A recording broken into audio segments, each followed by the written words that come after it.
Hello and welcome back to the Sink Take Podcast. My name is Calvin Williams. I'm here with my co-host Marco Rogers, and today we have a very exciting episode coming at you.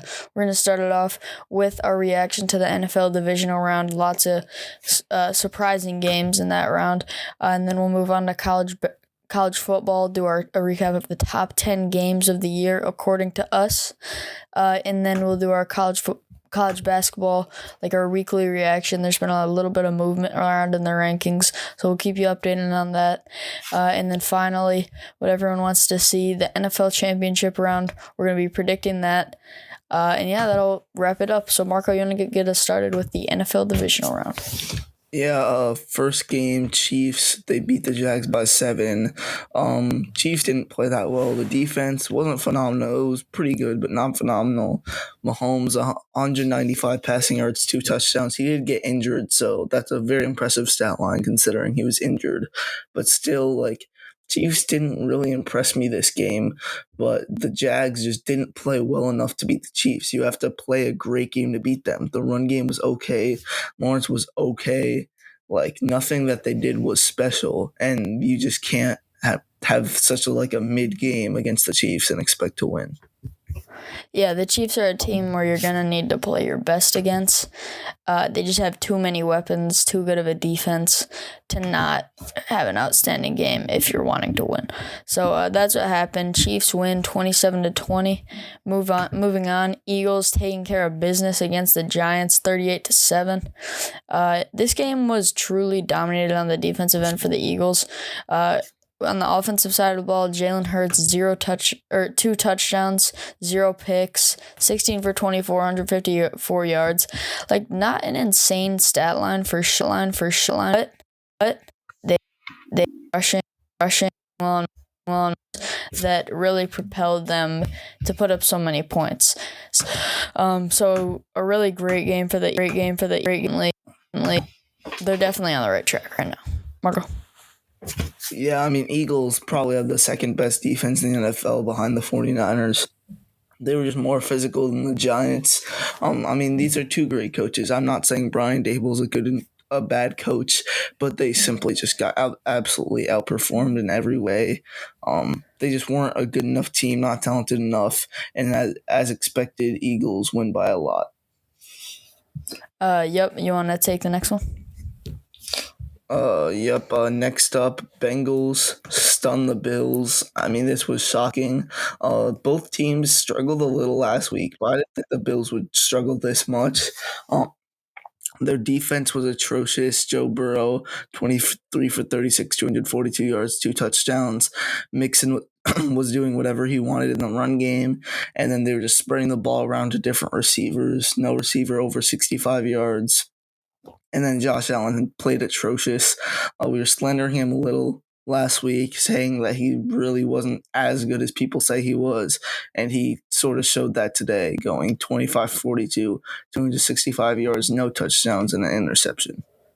Yeah, don't get me wrong, Josh Allen is still a very talented quarterback, and I think they can make a run in the future, but he just wasn't able to get it done. Bengals outperformed the Bills in this one, and that was it. Moving on, 49ers taking down the Cowboys.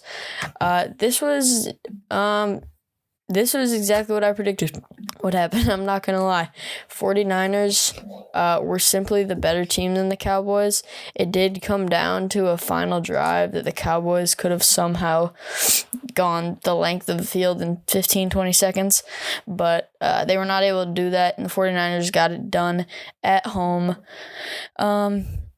Story of this game, Brock Purdy. This is basically every game that the 49ers have won since Brock Purdy's been starting quarterback. Brock Purdy's been able to not turn the ball over, and his team has fed off that. The defense is getting stops.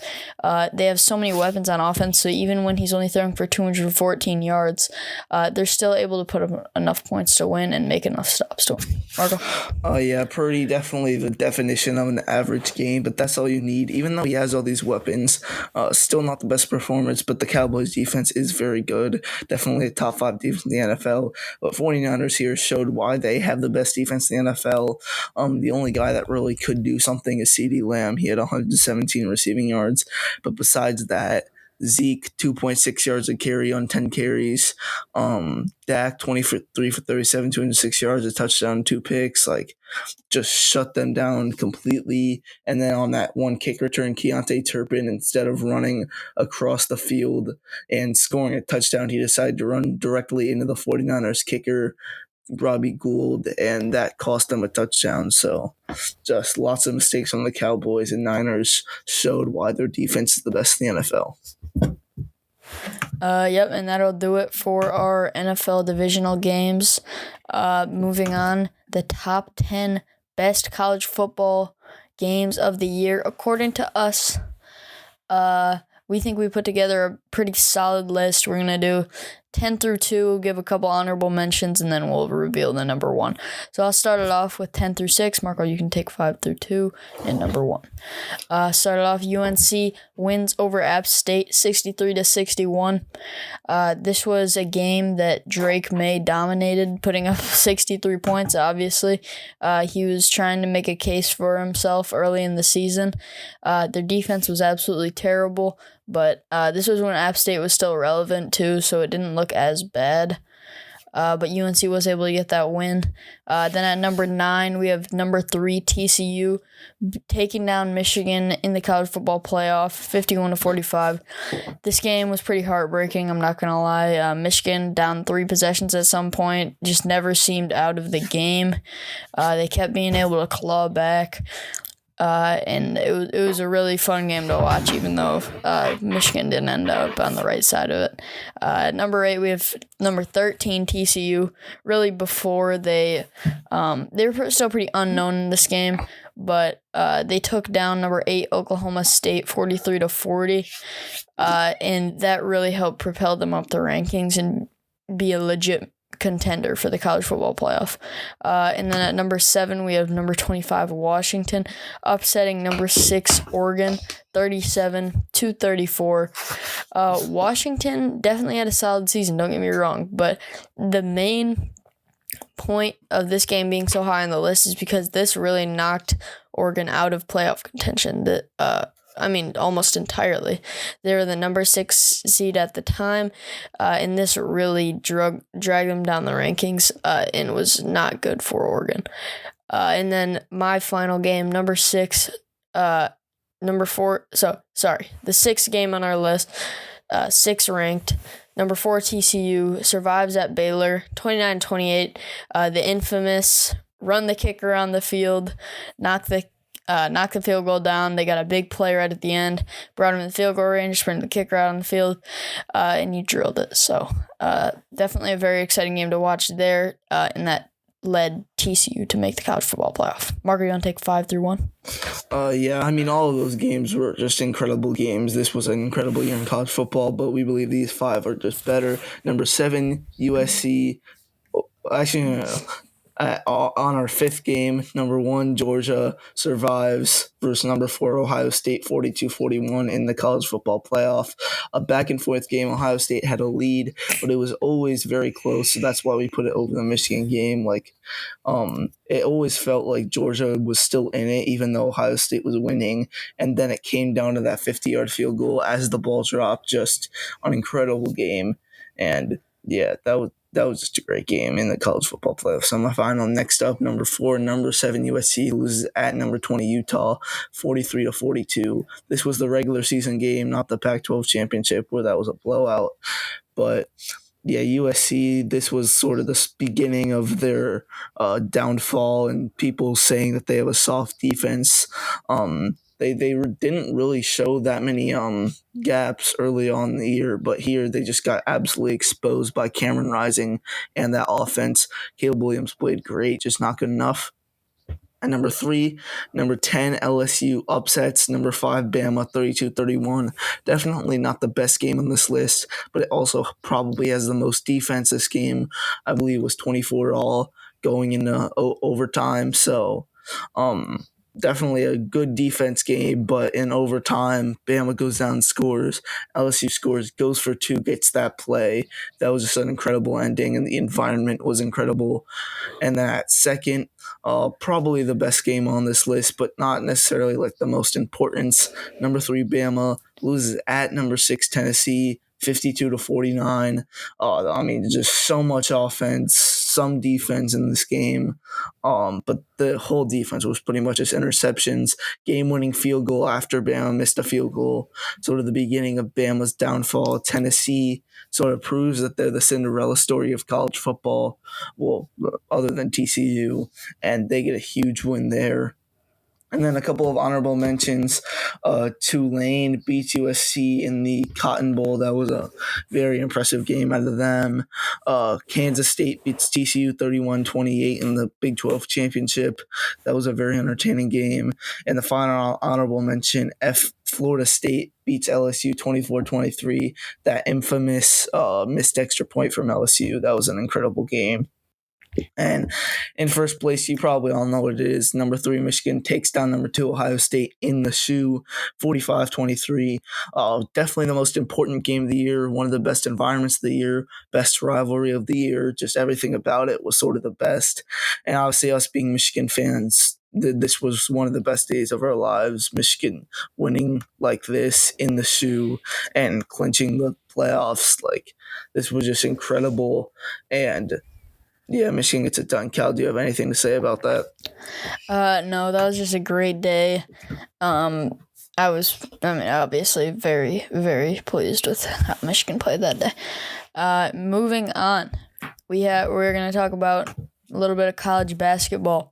Starting off at number 1, Purdue beating Minnesota and Maryland, taking care of business this week. Marco, take number 2. Number 2, Alabama. They took care of business this week, and I think they are where they deserve. Like I thought last week they should have been number 2, and now they are. So, yeah, good for them. Yep, and then at number 3 we have Houston. Definitely a little surprising definitely interesting because they just lost to Temple. This Houston team is very talented. They have Sasser at point guard, probably the best guard in college basketball. But I definitely have mixed feelings about this Houston team. They're still going to be a pretty high seed due to the fact that they don't play many good teams this year. But this loss to Temple shows that they're very vulnerable. Marco? Yeah, that was an embarrassing loss for them. Probably the biggest upset of the year so far. Next up, number 4, Tennessee. They blew out LSU. Other teams lost. I think they should probably be close to the 6th seed to the 6th ranked spot or the 7th ranked spot if this was a more normal year in college basketball. But it sort of feels like everyone isn't that good and they all feel beatable. So that's why they're at number 4. Cal, why don't you take the next one? Yep, and at number 5, we have Kansas State. They beat Texas Tech, then lost to Iowa State last night. So not a terrible loss for them, as Iowa State is number 12 in the country. But this Kansas State team, in my opinion, still looking at a 2 or 3 seed, just depending on how the rest of the season plays out. Marco? Yeah, obviously the Iowa State game has nothing to do with their ranking because that was after the AP poll came out. Number 6, Arizona takes down number 5, UCLA. Well, UCLA was number 5 last week, and at the time of this game, they won that game by 6. Arizona looked very vulnerable a couple weeks ago, but they get a huge win against a quality team. Big win for them. Yep, and then at number 7, we have Virginia beating Wake Forest. Virginia's a solid team. I mean, they beat Wake Forest. It's not anything to hold your head that high about, but they remain at in the top 10. Marco? Next up, number 8, UCLA. As we just mentioned, they lost to Arizona. They moved back a few spots. That's pretty reasonable. I do think they're actually a better team than Arizona, but they just didn't quite have it that day, and I think they will end up as a higher seed than Arizona. Yep, and then at number 9, Kansas loses to number 11, TCU by 25 at home. And they also lost at number 17 Baylor. So this Kansas team is definitely looking a little bit questionable. Marco? Yeah, they were barely beating teams for a few weeks straight, and now they're losing to teams by a lot. Number 10, Texas, they beat West Virginia by 8 on the road, beat OK State last week. They're taking care of business without their coach, and their coach will not come back anytime soon. So I'm not going to say anything about this team because they still have shown some struggles. As Chris Beard got fired, but I think they're starting to get it back, and hopefully that won't affect them too much. Yeah, I could definitely see Texas recovering even all the way up to a 2 seed at some point. And then the last announcement we got to do the Michigan games first. My apologies. Started off, I'm going to predict the Purdue game. Michigan versus number 1 Purdue coming up tomorrow on Thursday, January 26th. This is going to be a game that's going to be decided for whether or not Hunter Dickinson can guard Zach Edey one-on-one. He obviously has the height to do it, but the problem is, are we going to see the Michigan team that's playing okay defense, knocking down shots, and the team that can possibly beat the number 1 team in the country? Or are we going to see the Michigan team that we got against Maryland, where it's just like, what am I even watching right now? So it's definitely going to depend on that. Personally, I think if Hunter can guard Zach Edey one-on-one, we don't have to double team him. We can guard their shooters. That is essentially their whole offense. So I do think Michigan matches up pretty well for Purdue, and we'll see what happens. Marco? Oh, yeah, this Purdue game is pretty much the season. If we lose, we're going to have to win almost every game. But if we win, I assume in bracketology stuff, we'll be in the rank as like an 11 seed or something. So this is definitely the biggest game of the year. I don't think we're going to win it, though. I think it'll be close, but we can't win close games to save our lives. We have like a lot of losses in games decided by under 5 points. And Michigan at Penn State depends on what the Purdue game happens. Well, what happens in the Purdue game? If we beat Purdue, we lose to Penn State. If we lose to Purdue, we beat Penn State because we're just that inconsistent. Yeah, if we could somehow pick up 2 wins this week, those would be 2 pretty high-level wins, and it would look definitely pretty good on our tournament resume. And as we were talking about the tournament next week, Pro Bowl weekend, a little dead week in football, we will be talking about the NCAA tournament, March Madness, whatever you want to call it. Bracketology is next week, so look forward to that. And then our final segment of the day, we're going to predict the NFL championship games. This is one of the more exciting weekends in football in a while. Our 2 matchups, Bengals at Chiefs, 49ers at Eagles. Marco, can you kick us off with Bengals at Chiefs? This is going to be an incredible game between 2 elite quarterbacks, probably 2 top 3 quarterbacks in the NFL. I think it depends on Mahomes' health. If he's unhealthy, he's a little rattled, then Joe Burrow's a better quarterback than Mahomes when he's injured, obviously. And he's not that far off when Mahomes is healthy. But I think Mahomes actually is going to be a little banged up with a high ankle sprain that he suffered last week. So he won't be 100%. This Bengals defense is very good. We saw them get lots and lots of pressure on Josh Allen, which he struggled a lot with. Mahomes, not the type to struggle under pressure, but if he's injured, can't really escape, that could play a difference. I think Cincinnati has a better run game. They have better weapons. The defenses are pretty similar between the 2 teams. So I think it comes down to that quarterback matchup, and I think Burrow's going to win it. So give me the Bengals here winning in Arrowhead. Send the out here, the Bengals advance to the Super Bowl, as we all know. I think even though if Mahomes is banged up here, I think you lean on Travis Kelce. You're still going to be able to get some offense because nobody can guard him. And then your defense just needs to step up. The Chiefs need to be able to win this game with 27 points. They can't be allowing anything more than that, or else they're going to be in trouble. Yeah, this game's going to be very entertaining, and I don't think it's going to be quite as entertaining as this game. In terms of offense, I'm not sure what will happen. Eagles definitely have a better offense, but Niners have the better defense, not by much. Two of the best defenses in the NFL. I believe that they're both top two. I do think Niners have the better defense, though. Niners have better weapons. Eagles have the better quarterback. I think it's going to come down to that run game. Can they shut down the Christian McCaffrey, Elijah Mitchell run game? And they have a great O-line with that? Or can the Niners shut down Miles Sanders and Kenneth Gainwell? Kenneth Gainwell went crazy last week. So which run game will win? I think that's what this comes down to. And I think the Eagles run game does better. I think they control the pace a little more, and their defense does enough to stop the Niners offense, and they win at home. This is going to be a very good game, but I'm only taking them because of the home field advantage. So give me the Eagles. Yeah, and this one I got the 49ers just because of the fact that I want to see Brock Purdy succeed. These two teams are very evenly matched up.